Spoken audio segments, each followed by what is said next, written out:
Hi there, welcome to Floating in Dreams. This is going to be my top 10 favorite winter palettes for 2024.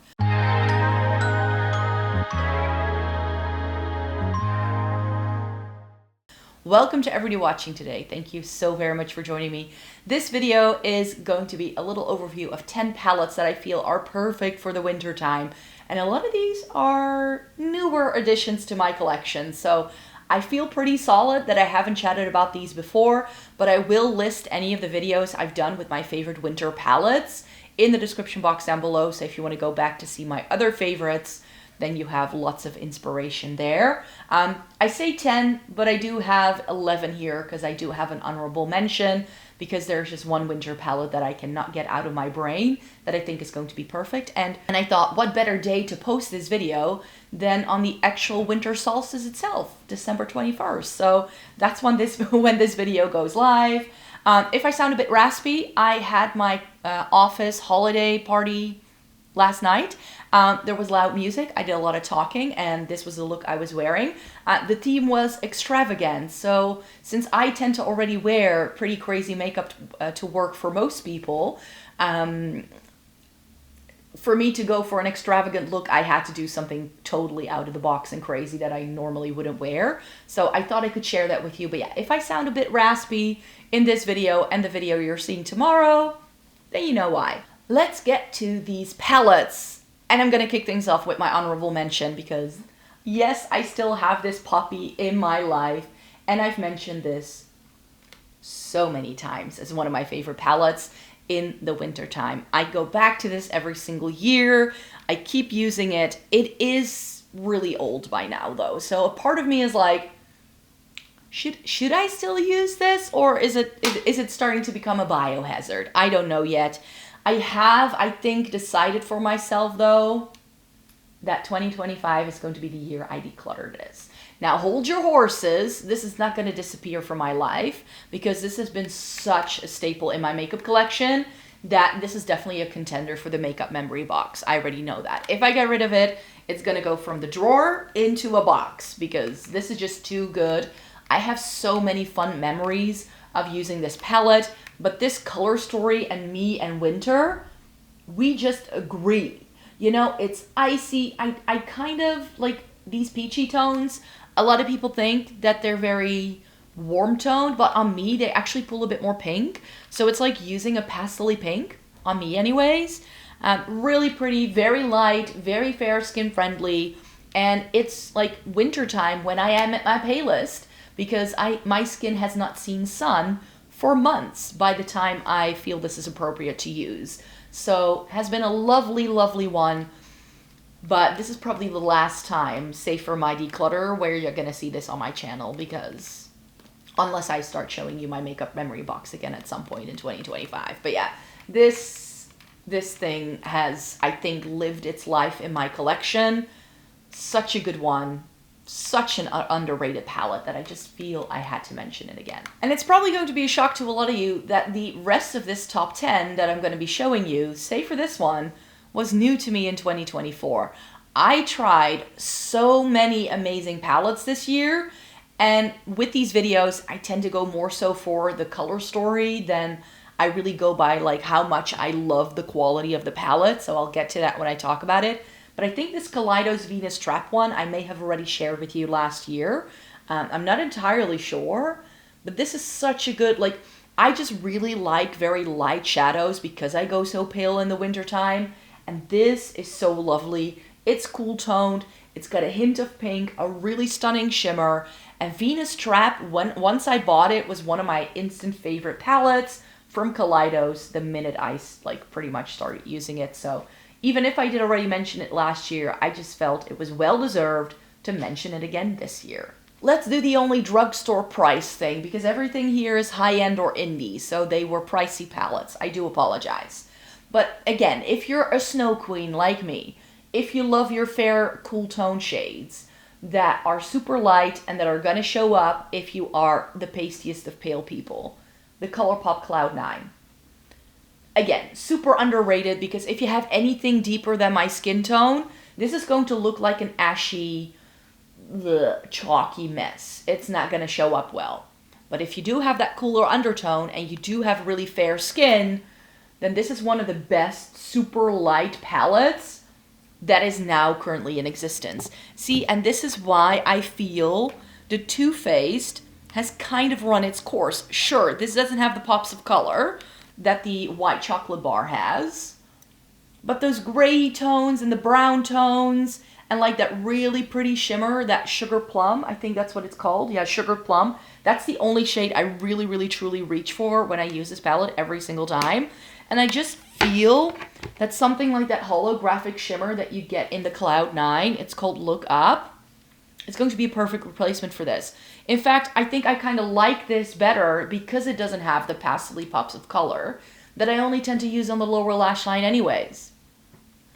So if you want Too Faced white chocolate bar vibes without the pops of color and you love your really fair skin friendly products, then try the Cloud 9. I think it's a gorgeous palette. I totally loved using this. Then we need to chat about this guy. Of course, I am testing out the Moonlight Ethereal Eyes from Makeup by Mario in my current palette review. You'll hear my thoughts next Tuesday, because that's when I'll do my big palette review. I was trying out 17 eyeshadow palettes in December. It was madness, but we're almost there. I still need to use 2 palettes, and then I'm done. Here we have the original Ethereal Eyes, and just the name in itself, Ethereal Eyes, makes it a winter palette for me, and it may also have to do with the fact that I was trying this out last winter. Like a lot of I think actually most of them. No, that's not true. That's not true. But yeah, a lot of these I actually tried out in like January and February of 2024. Stunning shimmers, really lovely, neutrally shades. It has cool tones. I feel that because of the silver reflective background, I feel the warm tones we get in here look a lot warmer toned than they actually go onto your lids. That's just my experience. I used this palette on my neighbor when I did her makeup for her wedding this year, because she was like, "You have the Makeup by Mario palette? Can we use that?" I'm like, sure thing. And it's such a good thing for those kind of special occasions. I have already decided that this is currently in my Shop My Stash, actually. That's another thing. A lot of the palettes in today's video are currently in my Shop My Stash as palettes I wanted to use again. And this is going to be my Christmas Day look. I just know it. When I meet with my family, this is going to be the makeup palette I use. Love these shimmers, love the mattes, super blendable, and a formula unlike anything I have ever used. So the Makeup by Mario Ethereal Eyes is up there in terms of any eyeshadow palette that I've tried this year. This is definitely a contender for my end of year favorites list. But I haven't decided yet what products I want to pick. I haven't conceptualized those videos. First I need to film these things, and then come like later this week I can start picking products. But yeah, the Makeup by Mario Ethereal Eyes is really, really lovely, and I think it's great for the winter time. So a palette that pretty much anyone with a deeper skin tone than mine did not like, it seems, is the Natasha Denona Xenon. This wasn't my favorite Natasha Denona palette, but I definitely think that if you want that wintry vibe, the Xenon has it all, and if you are fair enough, the undertones will show up. So what I've heard a lot of people say is that they don't get the different shades that this actually has to come out. I get blue tones, I get pink tones, I get pure gray tones. I even get a little bit of taupe. The only thing I feel that this palette is lacking for me, though, is a really good crease shade. So I have said how I wanted this shade to be a slightly deeper tone so that I would have something better other than this gray to set up a look. That's the only thing that would have given me a little bit more versatility and options. But if I pair this with the I Need a Nude that I got at the same time, I think it's good. And this has so many, like if you define snowflakes in a palette, I think it would be this. I think it would be this. It has so many pretty sparkly things that this, I think, is the ultimate winter palette for sure. Also in my Shop My Stash to go back to this month. Another Shop My Stash palette that I'm currently trying to play with. Once I've tried all of those newer to me palettes, I'm going to use the rest of Christmas break to play with these older things, and I'm very much looking forward to it. but the Cosmic Beauty Winter Wonderland. I mean, the name already says it. The minute this dropped, I knew I had to have it. Finally got to try it early this year, and it doesn't get any more wintry than this if you want to go for colors. So the Natasha Denona is for my neutral lovers, same like the Cloud 9, but this is for my colorful fairies. Like, if you want purple, blues, and greens, we all know those are my favorite colors to play with for a reason. You want some multi-chromes, you want highly impactful mattes and shimmers. Like, if you want to get creative and you want your colors, then this is one of the best palettes that were released last year. I think it's stunning. And the final Shop My Stash palette that is currently on this list is the Gal on Jupiter by Gloss Gods. So stunning. Really, really lovely. I heard some people saying that their product, like their shimmers leaked. I've had mine for over a year and mine doesn't have that issue. So maybe if that's the case for you, I would write them an email to see if they can do anything for you. I'm not sure if that's possible, but yeah, for me, I've not had that issue. Also a holographic shimmer in this one. Really lovely mattes, really lovely cool tones. This, the minute I tried it, I just fell in love, and I love the Gloss Gods formula. They are a little bit more affordable for an indie brand as well. They're from Sweden, so for me, they're pretty easy to get. Their shipping is like $8.95 or something, so whenever I've been buying them in the Black Friday sales and I can get like 30% off, I think it was this year, I pretty much get free shipping, so that's a pretty good deal to me. So yeah, these retail for around the 40 euro mark, and I just really enjoy this color story, and that's why I selected it yet again to be playing with it in my Christmas break period, because I knew I had to go back to this really soon. But there were some other cooler tone palettes that I tried this year that I perhaps didn't fall in love with, but then if I think of like winter, I'm like, this guy. The Adept and Amy Loves collab. This color story is such a good wintry vibe. If we're talking snowflake action, this.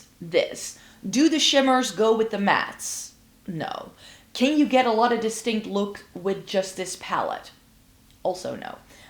But if you pull in some other mattes and you try to work in these shimmers in a different way, it can be lovely. There's quite a few blue tones in here, which I think are perfect for winter time, because I feel like in the winter, like, I don't know, I always notice it when I like film or take pictures of products. There's always this like bluish gray cast sometimes, depending on the day. And I feel like this palette really encapsulates that bluish gray vibe that I see a lot in like the air around me come winter time. So this also has snowflake vibes for sure, not as in snowflake in a negative way, but like in a positive way. This just reminds me of like the reflections you have on a snowy day outside, especially if you're like walking past a lake or a canal that has frozen over and there's snow everywhere. I feel this color story encapsulates that the best. And then I was going through my palette collection. I was like, this, the Unearthly Dreamer palette, again, wasn't a favorite because I didn't love the shimmers in here, but the color story, Unearthly really hit the nail on the head here with the color story. And this is my pick for a winter palette for if you like more impactful shades. If you want to go not super light, if you want to go a little bit deeper, or perhaps because you have a deeper skin tone, this is also great if you want to try cool tones, but you have a warmer undertone yourself, because essentially it's split into two halves. You get some slightly warmer tones and you get some cooler tones, but again, perfect winter vibes, at least in my opinion. Especially because of the sparkly things, you get some neutrals in here, and you really get some awesome cool tones. I just wish the shimmers were more to my taste in this. And then I was going, again, through my collection. I was like Cold Moon by Ensley Rain. This was a palette I really wanted to love so badly, and then I just didn't love the flakies we get in here. But boy, is she perfect for the winter time. So good. I still think this is one of the best color stories in my entire makeup collection. Like, for how expensive it is, I wanted to love this a lot more because she's pricey. But, you know, you do get 21 shades where pretty much half of them are multi-chromes. It's just that this really flaky sort of situation on this side, I didn't enjoy as much as some of the more traditional metallics that were on this side. These are just really difficult to pick up with a brush, and I keep saying how I want eyeshadow that I want to be able to pick up with a brush, and those flakies just, unless you use something like a sponge tip applicator or maybe like a silicone pad, they can work quite well, I know that, but they can blend. They can apply, but they can blend. And I felt like with these flakies, if you weren't careful enough, then some of the flakes would like just fall down your face, and it was just a little bit harder to work with. So not my favorite for that reason, but color story wise, the Ensley Rain Cold Moon just hits the nail on the head. I think this is one of the loveliest palettes I have ever seen. Swatches beautifully. It's just in the performance, in how it applies, I want it more, especially at this price point, because let's be real here. This is nearly Pat McGrath mothership pricing. Well, not exactly, but this is like close to 100 euros. And then I just want the eyeshadow formula to be like one of the best ones I've ever tried, and I just didn't feel it was the case. Is it pretty? Yes. But we all know I feel a little bit differently about what good eyeshadow quality is than most people in the beauty community. If you do feel that those flakies are like the best formula of a lifetime, then you do you. It just wasn't my favorite. And finally, another Cosmic Beauty palette, the Cool Trolls, that was released, I think, over the summertime together with the neutrals. I like the neutrals a little bit better because I felt the color story came together a bit better. But if the Winter Wonderland is too intense for you color-wise, try this. Again, Cosmic Beauty isn't super expensive for an indie brand. They are pretty good at keeping their prices pretty reasonable, I feel, especially because you do get 20 shades. You get a lot. There are multi-chromes in here. This has some neutrals. You get some gray tones, and you get some blues and purples. It kind of does everything. And that was my issue with the palette, that because it's trying to do so much, it doesn't really do anything super well. So I was like, you know what? If I want to go for a blue, green, purple color story, I would pick my Winter Wonderland over this one any time of day. So to me, this probably wasn't the best for my collection personally, but I got to try another slightly more cool tone palette. It has some really stunning shades in. And here again, I feel we get those like grayish blue, snowy, wintry, icy day sort of color stories. And that's why I didn't want to feature it in this video, because I think this is going to appeal to a lot of people who like their neutrals and who want to try colors, but who are a little bit afraid of it. So this is definitely a good one for a lot of people, I think. So it's definitely not a bad palette. None of these are bad palettes, by the way. There was just something about it that made me feel like, maybe not. So that's it. Those were the 10 eyeshadow palettes that I think are perfect for the winter time. Let me know in a comment down below what yours are. I would love to hear your thoughts. And yes, of course, that honorable mention, the Too Faced White Chocolate Bar.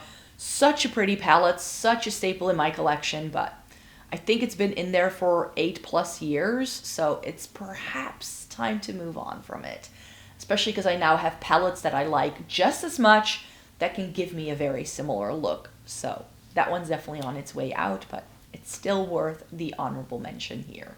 So thanks so much for joining me here today. Thumbs up the video if you liked it. Stay tuned for more, because I normally make 4 videos a week on this channel, once a week on my other channel, and I blog daily. But we're going to change it up for the Christmas period, because from the 24th of December until the 31st of December, you can expect me to film daily videos for you. So stay tuned, come back for more, and then I hope to see you soon. Take care and have a great day. Bye-bye.